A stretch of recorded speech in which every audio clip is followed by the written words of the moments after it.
शिला प्रभुपाद की हरे कृष्ण महामंत्र की चैतन्य चरितामृत आदि लीला के 7वें अध्याय में चैतन्य महाप्रभु प्रकाशानंद सरस्वती को बता रहे हैं कि जब उनको हरे कृष्ण महामंत्र अपने गुरु से प्राप्त हुआ ईश्वरपुरी पाद से, तो उनकी क्या स्थिति हुई उस मंत्र को जपने से। तो बोल रहे हैं कि जैसे मैंने इस मंत्र को जपा, पागल हैला आमी धैर्य नहीं माने, एता चिंते निवेदिलु गुरु चरणे। मैंने देखा कि पवित्र नाम का कीर्तन करने से मैं पागल हो गया हूँ, तो मैंने तुरंत ही अपने गुरु के चरण कमलों में निवेदन किया कि बा मंत्र दिला गोसाई की बा तार बल, जपीते जपीते मंत्र करीले पागल।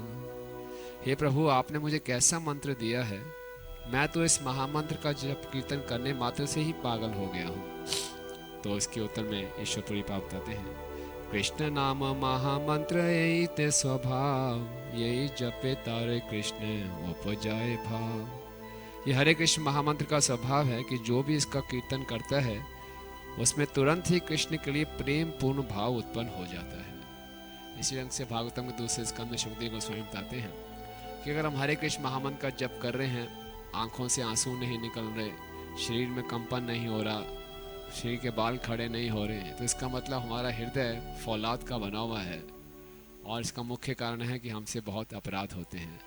तो हरे कृष्ण महामंत्र का तो ये स्वभाव है, इसके जप करते ही हमारे अंदर भाव उत्पन्न होना चाहिए, और ऐसे लक्षण उत्पन्न नहीं हो रहे, इसका मतलब हम नाम के प्रभाव को पूर्ण रूप से प्राप्त नहीं कर रहे, यानी कि हमसे अपराध हो रहे हैं।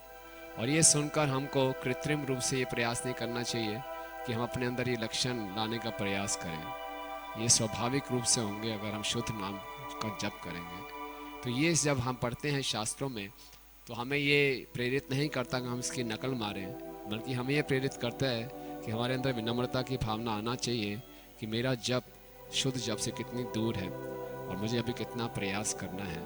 और इसीलिए इस प्रयास के लिए प्रार्थना उत्साह से प्रयास करते रहें और प्रार्थना करते रहें, ताकि हम अपराधों से बचकर इस नाम के पूरे प्रभाव को प्राप्त कर सकें। हरे कृष्ण महामंत्र की जय।